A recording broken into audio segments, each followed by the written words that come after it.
Welcome to the program today. Thank you so much for making the time to tune in. It is always such an honor that you create time to watch What's Your Story. My name is Catherine Mwangi. Today we have yet another incredible, inspiring story from Machakos County. We have a conversation with a career academician. Her name is Veronica Musau, and she has been through hell and high water, and she is here to tell her story. It's one of tenacity, it's of resilience. She's a mother, she has tutored, she's also a wife, and she will tell us her journey in overcoming grief at a certain stage in her life, and also what it takes to just teach your children in class as well as teachers. Welcome to the show, ma'am. Thank you so much for coming. Thank you. Thank you. You look beautiful. Thank you. It's a pleasure. It's a pleasure being here. Yes. It's an honor to be here. How are you? I'm fine. Yeah. Yes. Well, you've made it, and we are so honored that you have. Thank you. I give glory to God. You have such a strong story, but let's start with from your background, then we work our way up. So your childhood, what was that like? Thank you. Thank you. Thank you. And actually everything that I'm going to say that is giving me credit, it's not my credit. I give credit to God. And it's interesting enough, I was born a preterm, 7 months pregnancy. And those days there were no incubators. My mother used to tell me she would put me in the local kiondo and put me by the fireplace to keep me warm. What? Yes. Inside a kiondo? Yes. Wow. And then she would come and breastfeed me from there. Of course, because of being a preterm, I grew up a weakling. I think there is no childhood disease that I have not known. Some that I was not conscious, some that I was conscious. But I thank God He has taken me through it all. Yes. So the fifth born, or the sixth born in a family of 7, and life was tough as we were growing up. Food was not available. Yeah. It was hard. We had to vent at times for ourselves. We had to do casual work to be able to put food on the table. Right. And I grew up, apparently I have grown up from a polygamous family. Okay. My father had 2 wives, but it was also fun growing up in them. And something that I look back and really treasure, I just grew up to realize I was the apple of the eye of my dad. As a girl, I wore the best clothes. They were saying they were being bought from the Asian shops when the others were being bought from the local shops. And I also happened to have been very bright in school. I think that's one thing that made my dad like it. Yes. It's important to know that my dad was also among the local men who actually championed the girl child education. Okay. I did well. In primary school, I was number 1. And I went to secondary school. Okay. I went to one of the prestigious schools, Precious Blood Secondary School. And my dad took me there. I was there for 4 years. I did very well. Yeah. Came out with a division 1 of 15 points. But because, as I said, life was not that cozy. I would have 3 meals in school. Back home times 1 meal. And I'm reminded of a day I saw my mother taking a stone. I do not know up to today that chemistry. She would tie the stone with a rope on her tummy so that the little porridge that she has managed to make, I can take with my 2 siblings, my young sister and my older brother. So she will not take? She will not take. How the stone kept her alive and strong, I don't know. God knows. Sacrifice. That was real sacrifice. Unfortunately, my dear mother died when I was in class 5 at the age of 13 years. And life took a turn because one, There was nobody else at home to rely on. My older brothers were hustling left, right, little income. Those days, income was in cents. Yes. Cents, not Cents. even shillings. Cents. Mm. Because with 50 cents, you'd buy food. But then again, because relatives were envious that I've done very well and I needed to go to A-level, I had a zeal for education. They came up and they kind of started discouraging my dad from taking me to A-level. Oh. They suggested I'm better married because you get cows. Oh. But my dad, may his soul rest in peace, said no. I remember my uncle said, she's going to come back with a baby. My dad said, oh yeah, the baby will be my grandson or my granddaughter. What a father. But she has to go on. Yeah. But it was a challenge. Mm-hmm. I had an older sister who had happened to have gotten a job with Kenya Railways and Ports Authority in Mombasa. Mm-hmm. She actually assisted me in getting me to A-level. So she took me to Meru through Mombasa. Mm-hmm. Not Machakos to Meru. Yeah. Because there was a lot of resistance for me going to A-level. Yes. And I went to A-level. Raising school fees for A-level was a challenge. But as I said, when my mother passed on at the age of 13, I gave my life to Christ. And that's why I said every success I give credit to God. Yeah. And God gave me a spirit of prayer. In A-level, I'll keep on praying. I remember I would go to the woods in the forest of Kaaga Girls High School and brave the cold and the mosquitoes with the three other girls. One of them now is a wife of a pastor, mm-hmm. Salome Kajuju. And we pray. Miraculously, one day, mm-hmm. my principal called me and said, Veronica, there's a document I want you to sign. Mm-hmm. And I'm going to the principal's office and wondering, discipline? What have I done? Mm. So I went there and she told me, sign this document to say thank you. You appreciate the bursary that you've been given from Ireland. My school fees for A-level was settled. All of it? All of it. For about 4 terms, miraculously. You didn't know who sent it? No. To date, I don't know. And may God bless that person. So you finished A-levels in peace? I finished my A-levels in peace.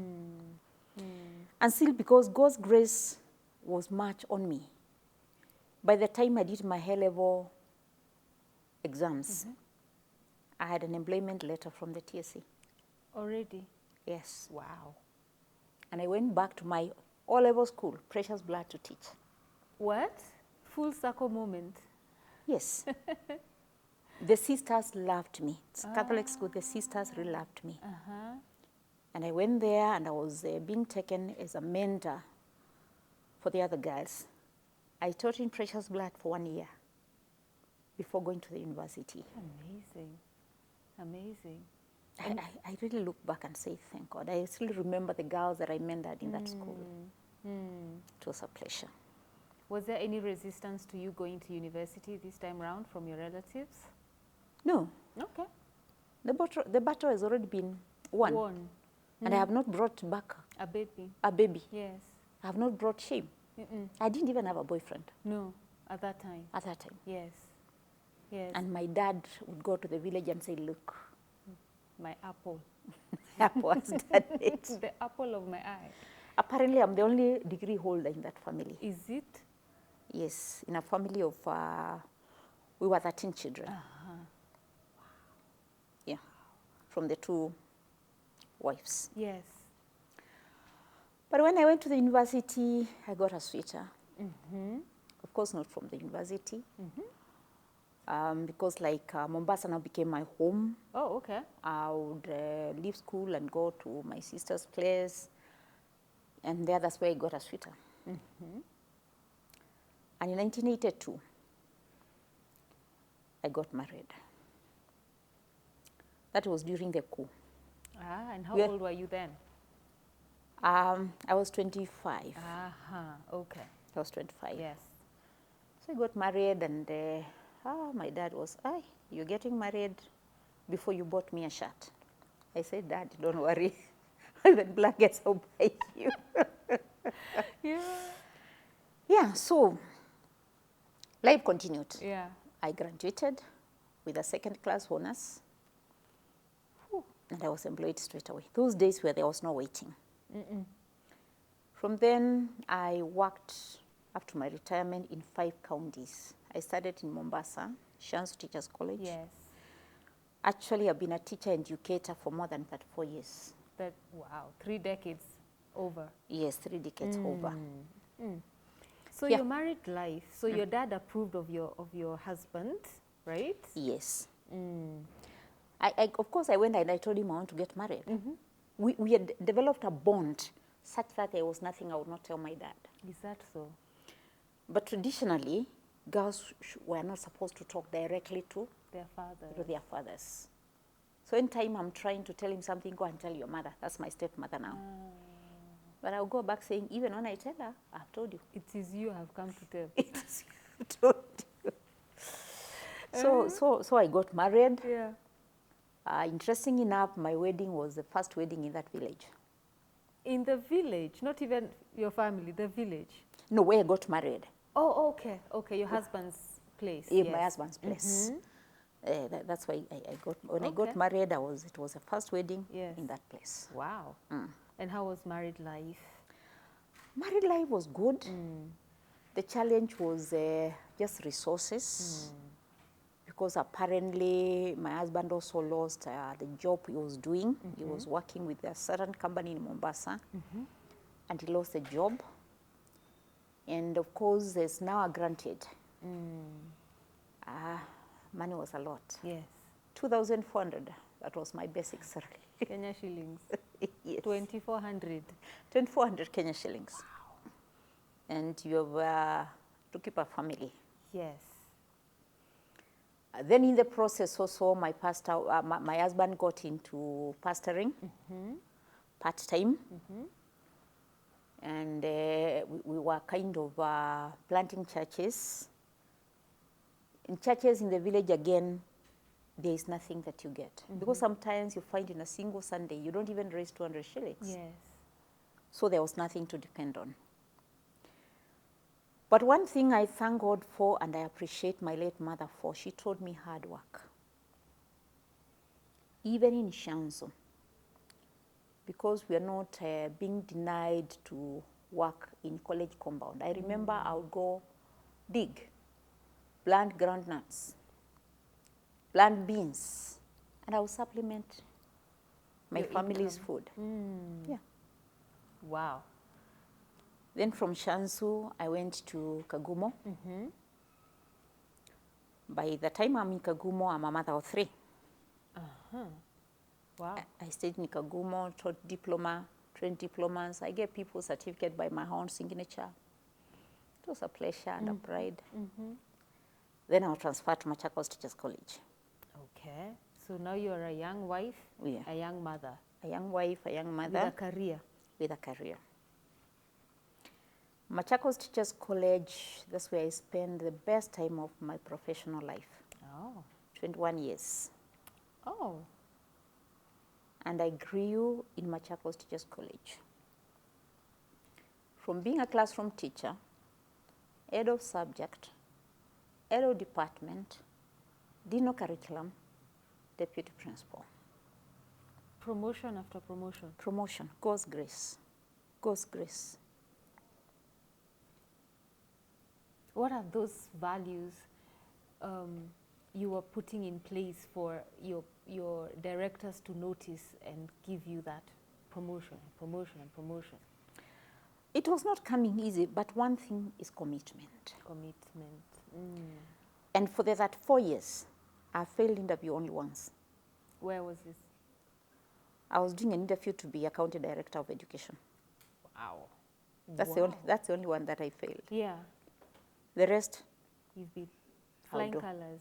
I'll do and I'll pass. Uh-huh. Mostly I'll do interviews after every 3 years or after, any time after 3 years. But from the dean of curriculum to the deputy, it took 5 months. Wow. 5. 5. Uh-huh. Something else that was very encouraging was, as a dean of curriculum, my then principal, and everybody didn't think that I was worthy being the deputy principal. But I had inside, I had an inner drive that I'm going to be the next deputy principal. Yes. And I kept on praying. Uh-huh. Interesting enough, I went, I bought clothes in readiness to be The deputy principal. the deputy principal. And today I still have one outfit. I've kept it as a souvenir. 5 months. That's what it took. No, I had started when I was head of department. Yes. As Because you I were would see climbing. when I was a deputy head of department, my head of department was promoted to be a deputy principal in Mombasa Road. And I said, wow, it's doable. I can do it. Let me work hard. Yeah. Let me read. Yes. And of course, in the process, I also did some supplementary reading. I have a diploma in guidance and counseling. I would be very involved in church activities, community activities, a number of papers that comes along with that. Yes. And those are some of the things that added value when I went for interview. Yes. Because I would go with a file that is Yes. full. Uh-huh. And that speaks volume. Yes. So I want to imagine the TSC would say, we are not giving somebody who is just sitting back and waiting for bread to come. No. Then the day my letter of being a deputy came, actually the day before, my principal then had gone to the Teacher Service Commission to suggest somebody else in the staff to be the deputy. So as she arrives, she finds a letter on the desk. Well, there was a reason why that other officer could not have been given. So she calls me, and when she calls me in the office, you know, I didn't expect. She tells me, even if I tear this one, where it came from, another one will come. Those were our words. I said, what are you talking about, madam? She stood from her desk, came round, came and hugged me. Told me, congratulations. You know, I'm lost. My principal hugging me. Congratulations for what? So when she went back, she gave me the letter. Honestly, I was overwhelmed. I least expected it. And there, I remember I went and knelt down in tears, thanking God for what He has done. And I said, God, you've given me this opportunity. I'll give it my best shot. And I'm reminded of a time, of course, now that comes with a lot of battles from within. Yes. A threat, nini, unajua nani, you know, those kind of things. But I worked hard, and we were selected among 5 other colleges to do some benchmarking for a Dutch program. And as a deputy, I told the principal, sit back. I learned all this. Yeah. And I did it by God's grace. We were selected. You know, that gave me a 2-week trip to Holland, fully paid. Wow. And I had a chance to go and lecture at Zole University. It was amazing. Yes. It was wholesome. So greater doors were being opened, and this time you're still raising your family, your children. Yes. Of course, now, before then, before I became the deputy, back in 2001, 2002, I lost my husband. He had been sick for a year. And that time is like the whole world just crashed. Because we did not have a home. I didn't have a relative to rely on. There were only 2 brothers. His first born brother had also rested. He was not working. And my children are teenagers now. Living in an institutional house that I'm paying 320 rent. And the money I was taking home was 5,000. It was tough. Tough. And you are also very young, in your early 40s. Yeah, my early 40s, I was quite young. Interesting enough, all friends just fell off. When he passed on? Yes. Friends, let me tell you something, and I've talked with widows. When your spouse, especially when the man dies, people keep off. For whatever reason. But God has sustained me. I remember that time, one time as I was praying, and I had a bishop, God bless him, Bishop Paul Mutua. That man stood with me. And of course, many stories would come around. People will start wondering, because as a church person, they will still want to see how I'm living. And I started struggling. By that time, I had started farming. I had shamba. I would do maize and beans. God has given me grace. I had started raising cows, and I'll sell. I did not have a home.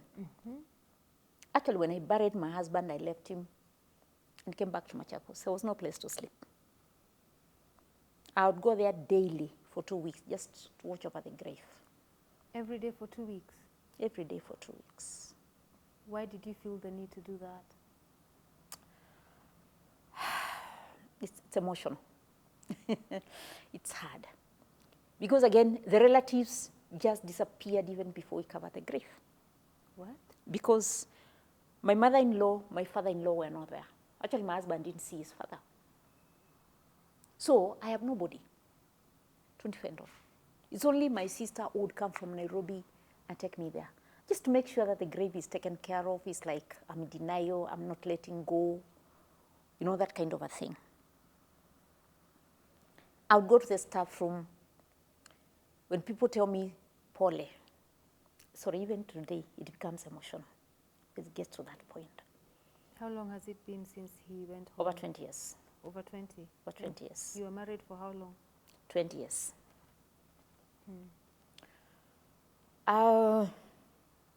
So there was no relative even from his side of family? No. They were born 2 girls, 2 boys. The 2 girls were older and elderly, born again in very humble, married in very humble backgrounds.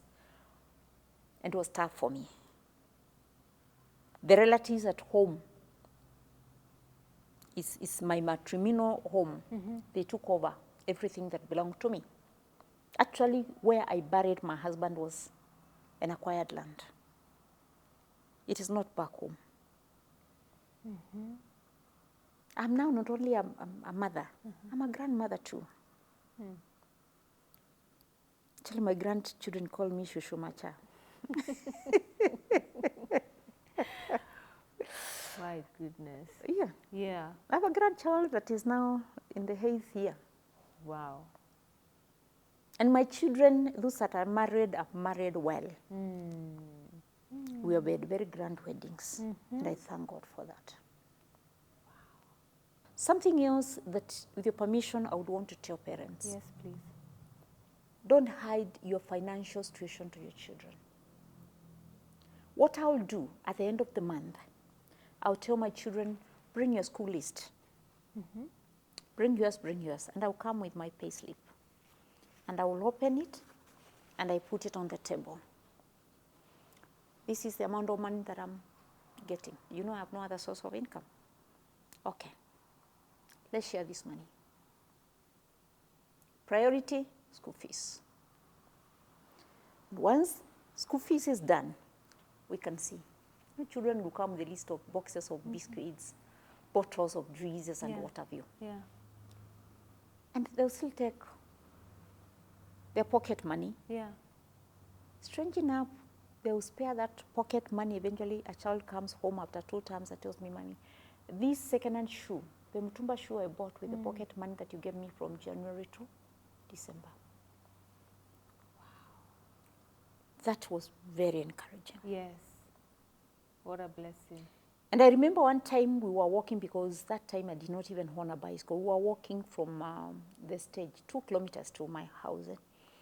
And one of my sons said, I told him I want to be a head teacher. He said, no, mommy. I asked him why. Because in school I always hear principals steal. And I do not want somebody to say that house you're building was built with stolen money. That was a challenge. And a big, big challenge. Your boy telling you that? My son telling me that. Wow. And I said, God forbid that I will ever take a single dime from students' money. So back now to my profession. So before you go to your profession, we'll come to that in a very short time, because we have to take a short commercial break. Don't go too far. Okay. There's a big, beautiful story that awaits us after this commercial break. You just do your work and be tough. Okay. And don't meddle in Things that busybody don't concern you. talking. Let them talk. And my policy, even when I was in Machakos Teachers College, I never went for holiday with college work.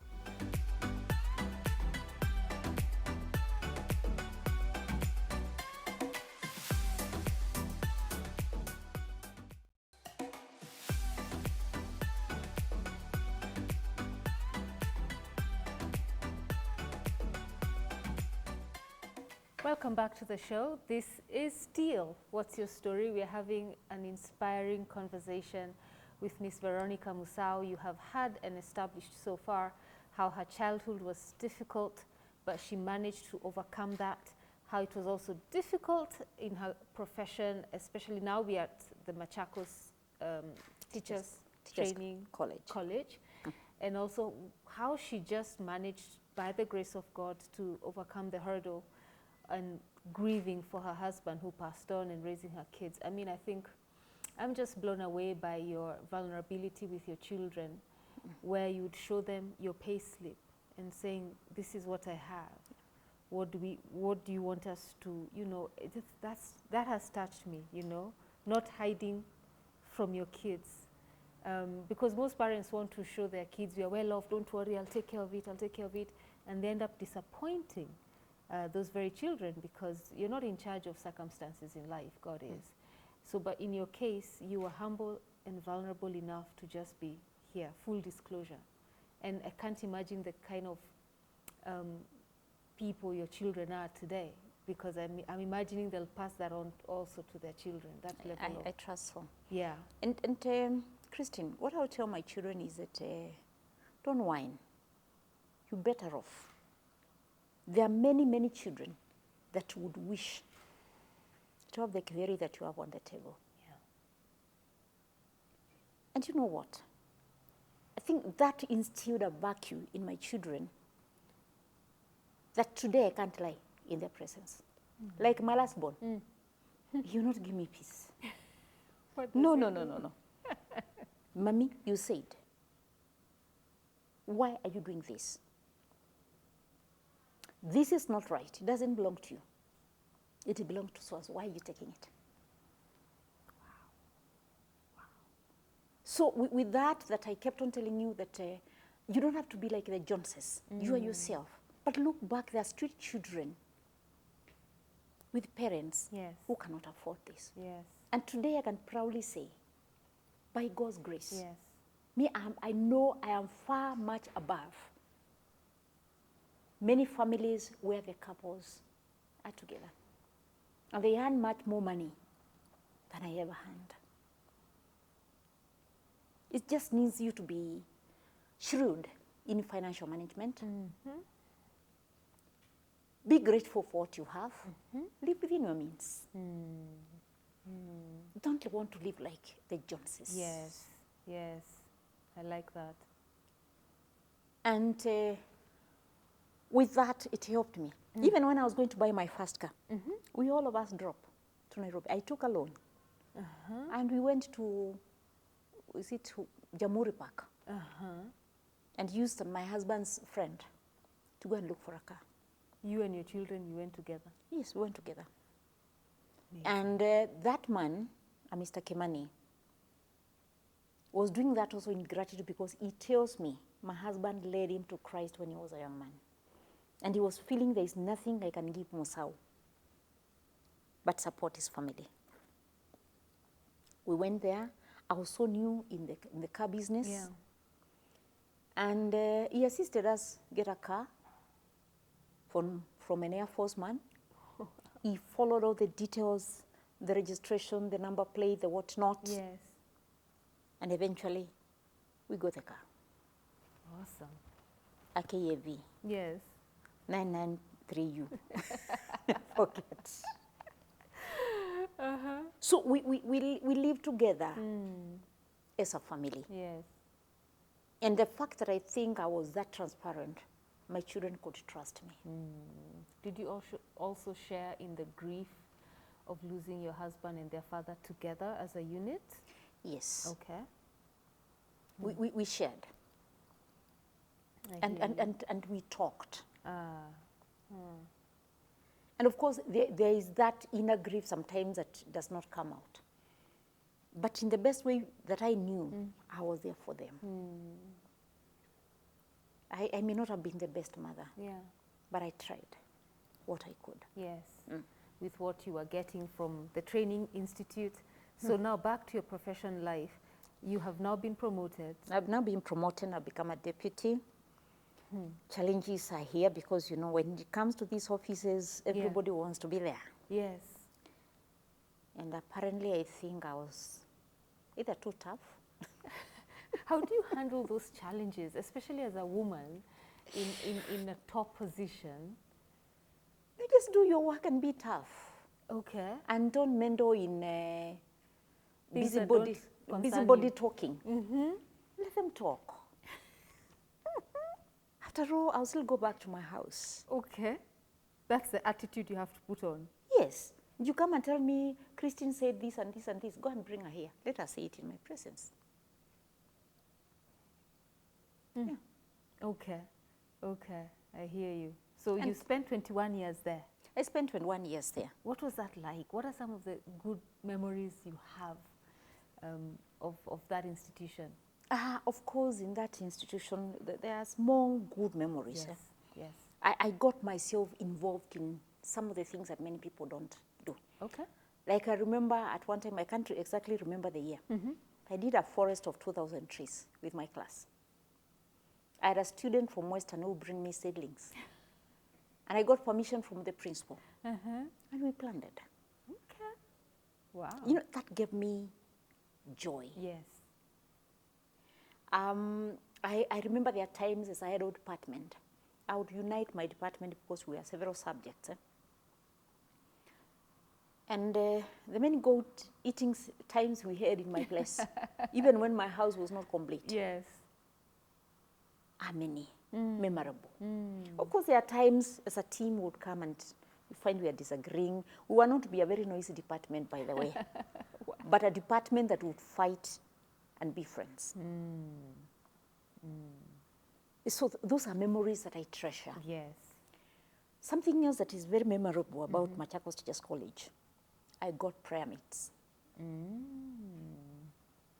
One rested last year, but we prayed for that institution. It's a secret that many people don't know. I would drive them at 5 in the morning to church in Machakos Redeemed Gospel Church. Would pray up to 6:30. By 7 we were back because we get to class 7:45. We have agreed 7:45 nobody is getting late. You must be there like nothing has happened. And for over 7 years we were like this. Even when I left Machakos Teachers College, Yeah. we still have one there. We still pray. And God also raised them. Actually, that one who rested, she rested as a deputy Petri Teachers College. Okay. Okay. Pray for the institution, pray for ourselves, pray for our families, Yes. pray for our students. Yes. Something else that gives me pleasure, through the diploma that I took on guidance and counseling, I assisted quite a number of students get out of drugs. Oh, was it prevalent? Yes, Okay. among the youth, especially adolescents, very prevalent. Okay. I have one that I'm not ashamed to mention because I'm sure you would shout it loud and clear. Who was a Mogiki member. I didn't know he was a Mogiki member until I called him to Meru to come and talk to my students. But I knew he was taking bang Okay. and he was abusing alcohol. God knows what else. And with your permission, again, I would want to tell parents, times when children ask for spices and you see them carrying concoctions of spices, please be suspicious. It's normally not spices. Spices hizi za kupika? Yes, za kupika pilau na what have you. Ile inachongwa na inaenda, they mix it with blue band. Some of it, drugs are mixed in it. Oh. I learned that from that student. The shopping they carry back to school, Yes. it is mixed in the blue band. Even juices are injected with drugs. Yes, it's sad. So from there you moved where? For more than a month, I was KTU teachers. I was housed at Siongila Village Polytechnic. My office was initially a wood store, a very tiny wood store that had hands. Yeah. But the minister, Honorable Ngilu, then assisted in painting and at least putting some furniture there. But it was so tiny that, you look at these tiles, 1, 2, 3. That was the office.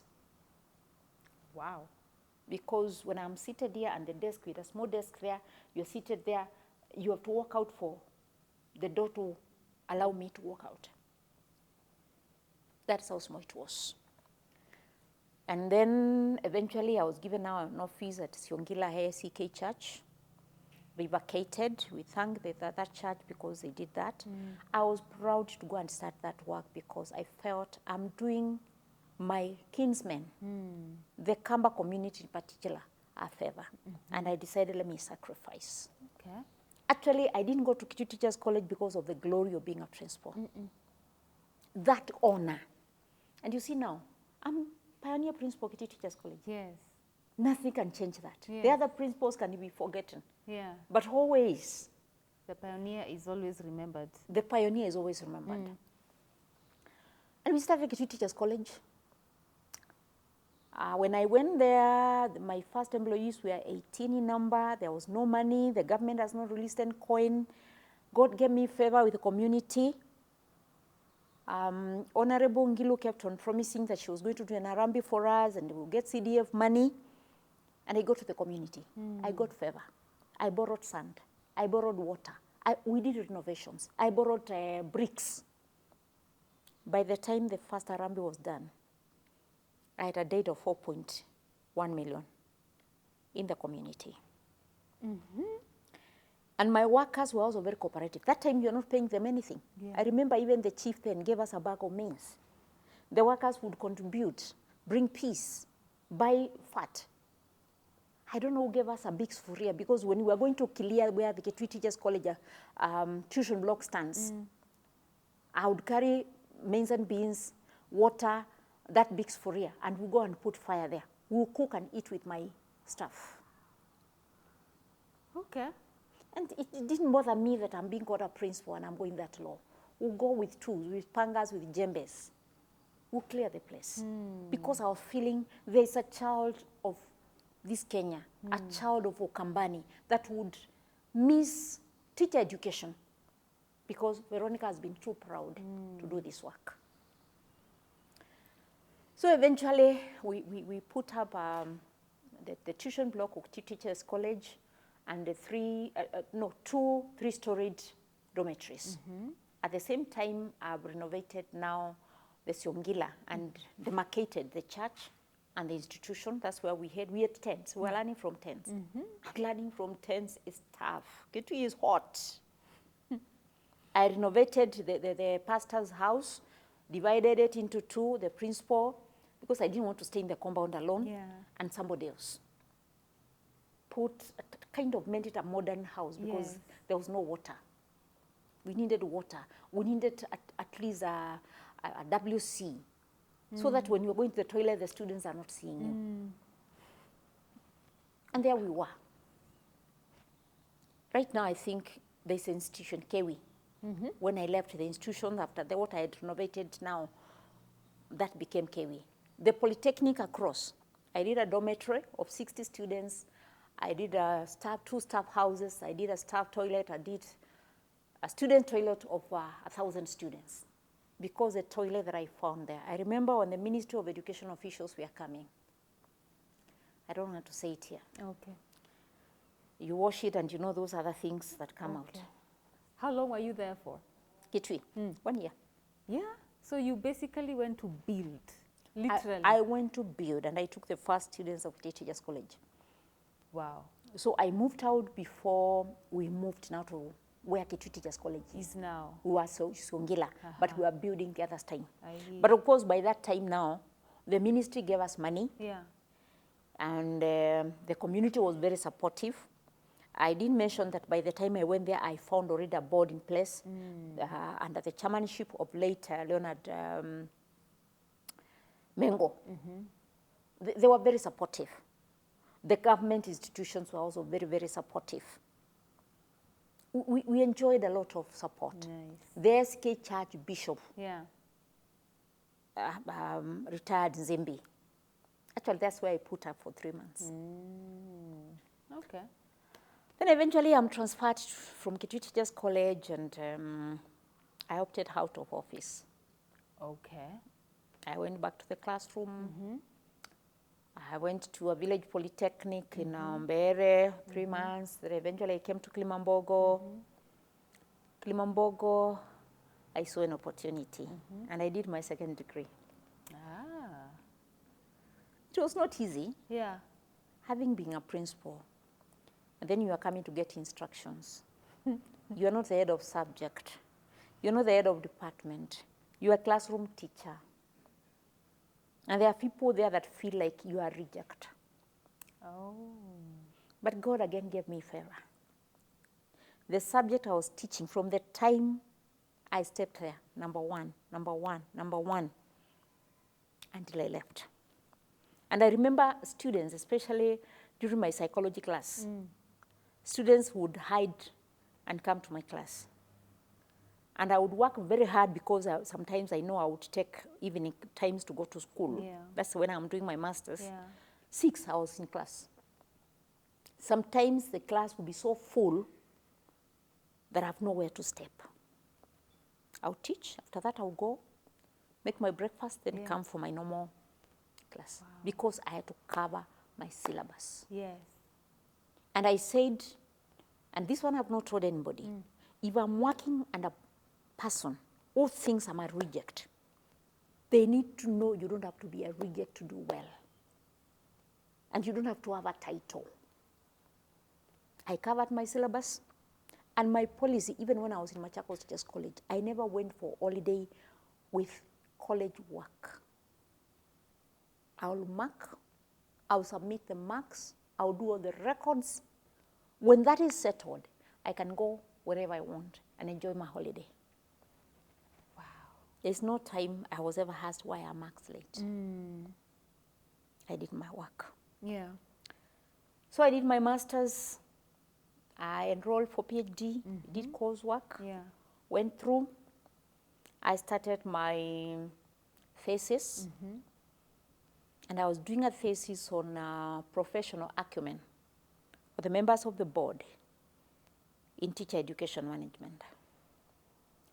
Because with my experience, Machakos Teachers College, KTN Teachers College, I had also seen in Kilimambogo, there were questions. Because members of the board are put in those boards, and you start questioning their acumen. Is it a title?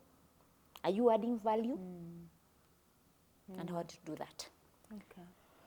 And so now, as I'm there on 22nd of December 2014. The principal said then, Mr. James Washaga called me. It was at 8 in the night, and I'm wondering, the principal is calling me. Why is he calling me? Said, how are you, Veronica? I said, fine. How are you doing? I'm doing fine. How is Christmas preparation? Quite okay. You know, something inside me is telling me something is not right. Yeah. So he said, Veronica, congratulations. You are the designated principal of Meru Teachers College. Actually, at that time, I had a sick daughter. My daughter was home. And I needed to stay with her. Instead of shouting, I cried. Because the condition my daughter was in, I knew there's no way I was going to do the two. And the doctor has given her 3 years to pull out of the situation. Miraculously, 9 months, the girl was up and about. Again, I told you, God's grace. So I went to Meru. And how long were you in Meru? 3 years. And what did you bring into that institution that wasn't there before? I did drip irrigation because we have free water, 2 acres. Bananas that were being sold out, you do the mathematics of bringing cashews to cut, go sell, what have you. I start selling to the kitchen. I improved students' diet. I did a modern ablution block for the students. I renovated the dormitories. I renovated staff houses. I renovated the staff room.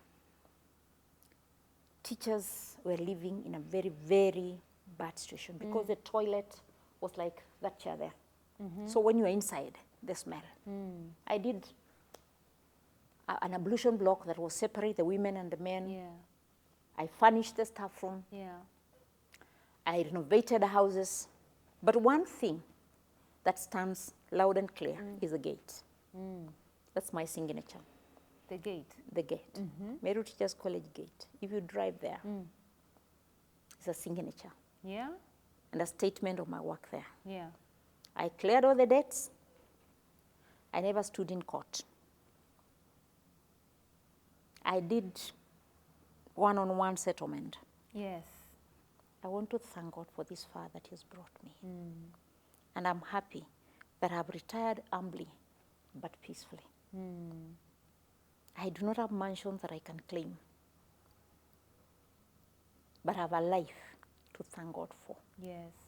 So grateful for you to share your story with us today. It's Thank a you. sterling career Thank you. and one that, you know, you closed properly with integrity and very high up there. That your name is still in these institutions. No one can erase it no matter what. Just, sorry, before you close, Yeah. I want to say I went to Meru as a senior principal and I retired at the apex as a chief principal. So The highest title a teacher in the secondary school and teacher education Yeah. would want to have. chief principal. Chief principal. So the dream that you wanted to have at Machakos, then you ended doing, it became even greater here in Meru. In Meru. Yes. And for your information, I was asked to go to Meru in 2009 and I said no. I didn't know, but I Yes. went. Yeah. Eventually I went. Thank you. Well, thank you so much, Veronica. We appreciate your time. And for what you're doing now, I believe that, you know, your paths are still brighter and brighter. True. And there's so much life inside of you to still do mentorship Yeah. and to raise others after your kind. Thank you. Thank you for your time. And to you watching, thank you so very much for making the time today to watch. Here from Machakos County, we bid you goodbye. The show is up on YouTube right after this, and a repeat this coming Tuesday at 10 p.m. God bless you.